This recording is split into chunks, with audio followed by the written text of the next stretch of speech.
a follow-up communication. As soon as possible, because that's our deadline for reporting about this project. We have a responsibility. This was not just, oh, it's great fun. We have a responsibility for each and every one of you, and it is a very big deal to have gotten accreditation here. As Samarine and Angela said, they read every word of your submissions. Other people were not accepted. It's like getting into the hardest college you can imagine. You're now part of that. You're now part of that community. So there are people we need to answer to for why you're here and why you were selected. So we do need, as soon as possible, to, I know some of you, you've got to get home, you have 26-hour trips, to make, you have to, back to Singapore, back to Malaysia, back to Ghana, back to New Jersey. Okay, right. That could be a 26-hour trip also. Right, it can. So we're very honored also that Richard Jordan is here. He's the co-chair with Juan Carlos Brand. Richard, I want you to know, Richard, you've heard him speak several times, so you know how eloquent he is. He has been the captain of this ship, of this conference, for a year now, every week, commanding, I would say, the group of us in the best sense of leadership that I can think of, really. You have done a spectacular job. I interviewed him also on TV, so I had to read not only his CV to know how experienced he is and how many organizations he's worked for and how many years he's been at the UN, but the secret things about Richard's life, like what? I wanted to be the Pope, the Dalai Lama, and the Archbishop of Canterbury. And probably some Sufis, I've done Sufi dancing, I've all sorts of things. But what you do is you put on the persona of the organization or of the qualities of the leader. And wasn't that a beautiful segue from Judy to me? Kind of flowed like the East River, which is a tidal river. It goes both ways. So of course I'm a coyote. I don't know which way I'm going. But the interesting thing about this experience is that in Eastern terms, I'm an avatar. I really don't do anything. I just kind of stand around and things float by me, or they're there already, or something like that. So, the ability to see what is around you is very, very important. And you've all been very essential parts of this process. I'm sorry that I haven't had time really to sit down with each of you and find out more about you.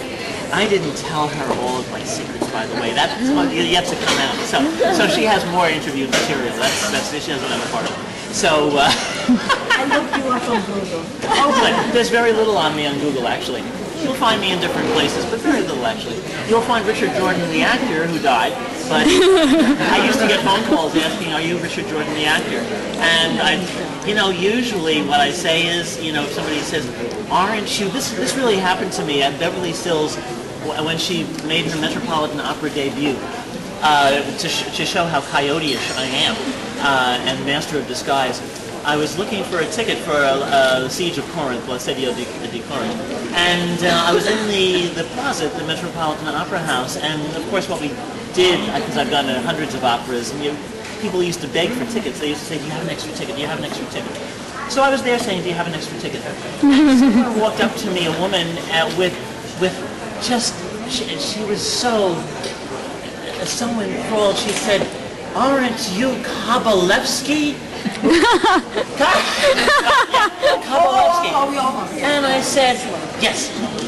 Because I immediately said, "Oh my God, if you say no, this woman is going to feel so bad." And she said, "Would you please autograph my program?" And I said, "Sure." And I scribbled something that looked like Kabalevsky. And she walked away, and she said, "Great, he's a pianist, by the way. He is a pianist." Yeah, keyboard.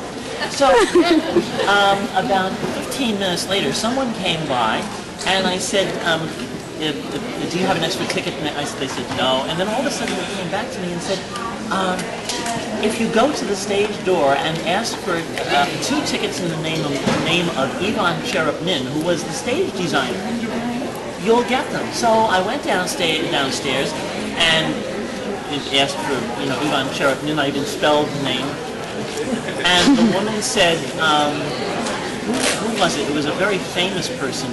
And she looked through the tickets, that were available, and she said, is it such and such a person? And immediately I said yes, because I knew that person would just walk in. So she gave me the 2 tickets, and I became Ivan Cherepnin. But the idea is, put on the persona of the building, put on the persona of who it is you want to, who you would like to be, and the qualities of that person, the good person, or of the animal, the totem, whatever it is. Put that on, and then you know what? Give it back to that person, because you're not that person. But since you became that person for a few seconds, give it back, and now you always will be that person. You don't have to worry about being that person with the other baggage. I have my baggage, you got your baggage. Bye, Robin. Bye, Zen. Have a great time. Bye, Elizabeth. So just, this is the way I operate in the universe. This is my cosmovision, my vision of who I am in the universe. I'm kind of everything and everybody, but especially me. But then really, people like the security officers say, "Richie, what are you doing with the Dwayne Reed bag?" I carry this stuff around for the President of the Dominican Republic. Strategic Innovative Delivery System. Double Dwayne Reed shopping bag. I'm sitting with the President of a country, and he said, well, how do you carry all this stuff around for me? And I say, oh, a Strategic and Innovative Delivery System. Double Dwayne Reed shopping bag. And he says to his big Dominican guys, he says, you see, he's a Dominican, he uses a shopping bag. So anyway, it's been great having you here. The last thing I'm going to do, Mariel, you're having a good time, it looks like. I'm going to give each of you my card. If you need me to write something for you, here's what I want you to do. Write the letter yourself. I will edit it succinctly and elevate it to another level somewhere, and send it back to you. And it'll be the letter that you need. I used to do this. The rule of thumb is if you apply for a contest like to be the best paralegal in the United States, you ask for 6 letters of reference from attorneys. You get 3 letters which are very pedestrian and mundane, and you throw those away. You get 3 letters which are very good and all different and tell you something about yourself that you don't know. And you say, oh, and then the person says, edit it, and then one says, write the letter yourself, and if it's good, I'll just use it, or I'll, change it. And, I used to have people say, gosh, I didn't know I wrote that well. Anyway, be well, work well, you've got a great life ahead of you, you're going to make great contributions. So is my email, my conference email. Just email me if you need something. Don't be afraid, hesitate to ask. That's fantastic. That's it. Thank you so much. Maria. And Cynthia.